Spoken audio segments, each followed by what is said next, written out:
Em 21, a Ponte Preta nos rebaixou da Série B para a Série C. Em 25, talvez a Ponte Preta tenha vindo para cá para nos dar um duro recado. Precisamos, primeiro, mudar nossas pretensões, não é mais acesso, é brigar contra a queda. E segundo, temos coisas interessantes nesse time, mas precisa de mudanças urgentes no sistema defensivo para evitar que a gente caia para a Série D ou para pelo menos não ter uma luta contra esse rebaixamento muito difícil. Vamos falar aqui de Confiança 1, Ponte Preta 2. Parece que o tabu de nunca vencer a Ponte, parece não, com certeza segue. E um recado duro que a Ponte nos deu: esse time, um time que sofre em média 2 gols por partida, não traz muita confiança, com perdão do alto trocadilho. E parece que a nossa briga realmente é para não cair. Meu nome é Mike Gabriel, você está no canal Dragão de Aracaju. Vamos aqui de pós-jogo de Confiança e Ponte Preta. Antes disso, não esqueça de se inscrever no canal, curtir esse vídeo, deixar o seu comentário, o que é que você achou do jogo, quais as lições positivas do primeiro tempo, muito bom, e quais as lições negativas do segundo tempo, péssimo, que Vaguinho precisa levar. Você deve também se tornar membro do canal, você me paga um cafezinho todos os meses e mantém o nosso canal de pé. E também eu sempre deixo um linkzinho aqui embaixo, você vai nele, compra o que você precisar e sempre cai um dinheiro pra gente e não muda nada pra você. Beleza? Então vamos lá falar de Confiança e Ponte Preta.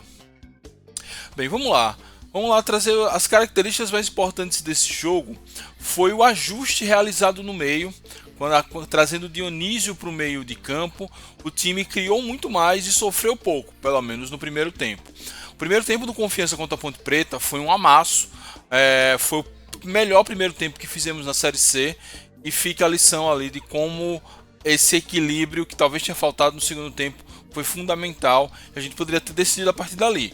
Se os gols que a gente criou e não conseguiu fazer entrassem, a gente teria amplas condições de terminar ali com 2-3-0, mas não foi isso que aconteceu e acabamos sendo derrotados pelo segundo tempo.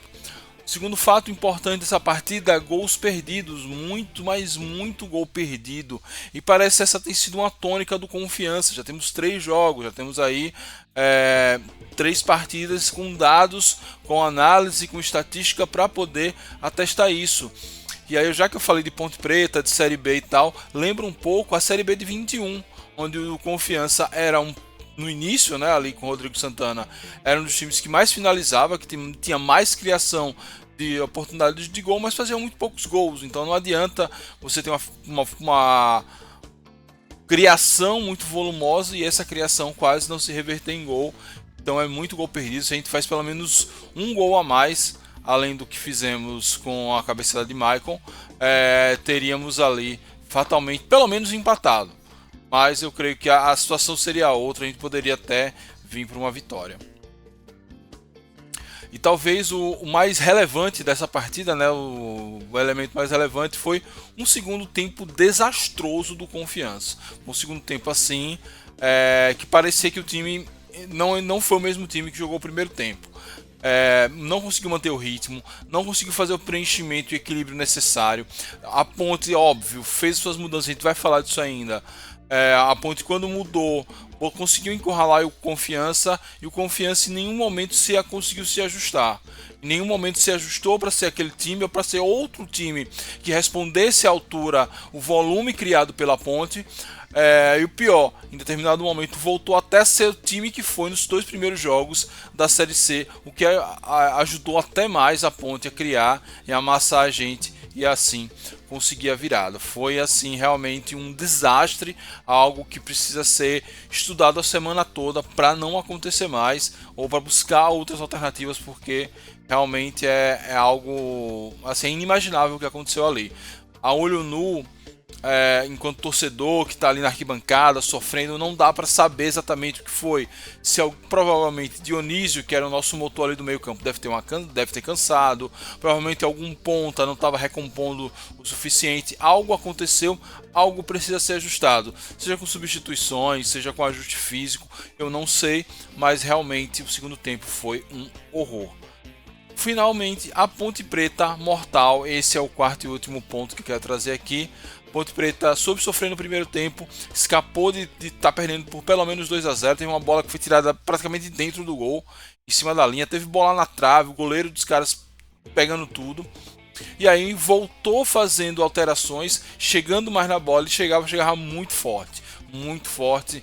E aí teve um chute de fora ali que o goleiro pegou. Uma bola que sobrou dentro da área para Elvis, ele guardou. E teve outra ali que ele conseguiu abrir e guardar de fora da área, enfim. Chegava muito forte, chegava chutando bem, dando problema para a defesa, problema para o goleiro.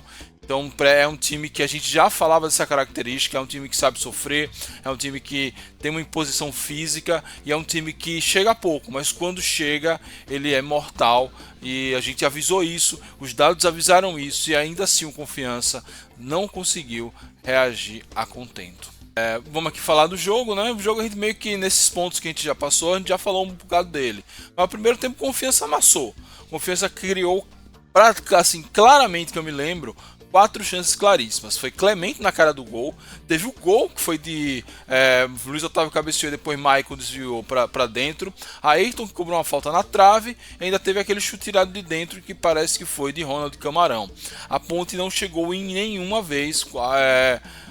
Rafael Mariano mal pegou na bola no primeiro tempo. Foi um amasso do Confiança. Confiança chegou no finalzinho do primeiro tempo ali. A Ponte ainda se lançou um pouquinho mais ao ataque, mas dava para a gente ter vencido o primeiro tempo com 2-0, 3-0 e não é exagero pela quantidade de chances que a gente criou.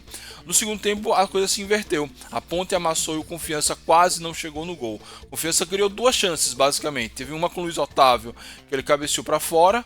Eu não sei se ele se atrasou ou se teve excesso de preciosismo. Talvez se ele cabeceia para frente ali, do jeito que ele vinha no impulso, faria o gol. E Giovani cobrou uma falta no finalzinho que fez o goleiro Diogo fazer uma grande defesa. De resto, a Ponte criou 4 chances pelo menos. Teve 2 defesas de Mariano e as 2 que chegou em Elvis, ele guardou. Mas o interessante desse segundo tempo é que Confiança até começou bem, que foi a primeira. Teve um lance com o Clemente, depois teve um lance com o Luiz Otávio, né, que eu já citei. Mas assim, foi logo a largada.